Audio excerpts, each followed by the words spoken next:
Kalau anda tak pegang emas itu, adakah betul-betul anda memiliki emas tersebut? Soalan ini membawa kita kepada perbezaan antara paper gold ataupun sijil emas. Yang bermaksud anda beli emas tapi anda tak pegang pun emas tersebut secara fizikal. Tapi anda memiliki sijil dan juga rekod yang menyatakan anda mempunyai hak terhadap sejumlah emas. Kelebihannya ialah anda tidak perlu menyimpan emas itu dekat rumah dan tidak perlu risau tentang risiko kecurian. Dan harganya juga biasanya lebih murah kerana ia tiada kos pembuatan emas fizikal. Tetapi sebelum anda memilih paper gold, ada beberapa perkara yang anda perlu faham. Pertama, terdapat risiko penipuan seperti sijil palsu jika berurusan dengan pihak yang tidak boleh dipercayai. Yang kedua, tidak semua produk paper gold disokong sepenuhnya oleh emas fizikal. Sebab itu, penting untuk anda memahami bagaimana sesuatu syarikat tersebut beroperasi sebelum anda melaburkan wang.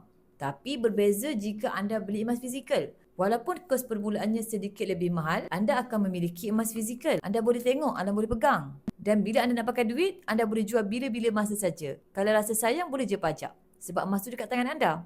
Dan emas ni diiktiraf di seluruh dunia dan tidak bergantung kepada satu sistem ataupun institusi sahaja. Di Public Gold, kita memang beli emas fizikal walaupun anda simpan dalam akaun Gap ataupun anda beli terus. Konsep Public Gold, beli emas dapat emas. Walaupun tuan simpan dalam akaun Gap, anda boleh keluarkan emas fizikal. Sebab itu saya akan sarankan semua penyimpan emas saya cukup saja gerak dalam akaun Gap, keluarkan fizikal, pegang di tangan. Dan hari ini dengan adanya akaun emas Gap yang diperkenalkan oleh Public Gold, semua orang boleh miliki emas fizikal walaupun bermodalkan RM100. Simpan sikit-sikit, cukup je gram, boleh keluarkan emas fizikal. Bagi tuan-puan yang berminat nak mulakan simpanan emas di Public Gold, boleh isi form sign up untuk saya daftarkan tuan-puan sebagai ahli Public Gold.